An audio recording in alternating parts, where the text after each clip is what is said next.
nyo ingat pula dengan halaman-halaman lo ke hujah, ke referensi ketika buat ketanya nyo ipekek le Wahabi. Le urung Wahabi pegah hana sunan, nyopak beram tulis. Ya.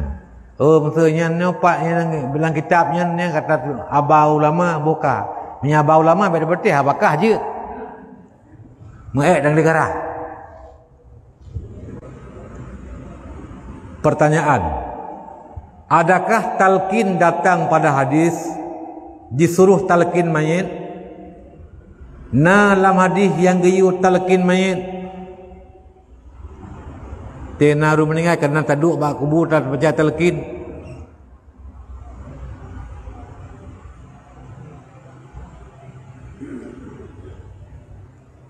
Dan adakah disuruh memindahkan dia tasbih lain daripada talqin? Kerana tasbih kenyo sabbatakallahu ya sabbatakallahu biqauli sabit, sabbatakallahu biqauli sabit, sabbatakallahu biqauli sabit. Pukul kunyan nyan termasuk talqin atau yang talqin bunuh idza jaa bila tu berkata dua malaikat kita yang berkata jangan enggak payah kata ganya makhluk Tuhan tabangan rawan dia kata yang marah bukan rasul Allahu Rabbi punya yang talqin atau tasbihnya juga talqin atau tasbih lain talqin lain. Maka dijawabnya adalah talqin itu sunat bagi mukallaf dan tiada sunat ditalqinkan kanak-kanak jikalau sudah murahe dan orang gila dan anbiya dan syahid ma'rikah.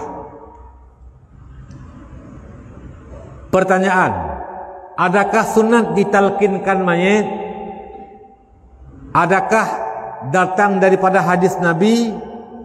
Maka jawabannya, apabila yang meninggal orang yang mukallaf, yang kabaligh dan sudah berakal, maka sunat dibacakan talqin pada kuburnya. Adapun yang meninggal kanak-kanak, walau kamurahe, jih mata anemit tapi kamurahek, murahek, dumpu kaji, dumpu kai dumpu tapi cuma galam balik. Waktu umur 10 tahun. Ya 10 tahun umur waktu 7 lah. Waktu tamnyet kamu rahib dan urung gila dan para nabi-nabi dan urung syahid bak perang kafir nyan hana sunat tabaca talqin. Paken karena bak urung nyan hana getayang soalan mukar wana nakir. Nyan ke Nia anak miak meninggal hana sunat talqin. Urung syahid meninggal hana sunat talqin. Urung para nabi-nabi meninggal ketika udip masa nabi, wafat nabi hana sunat tabaca talqin. Yan onlian salam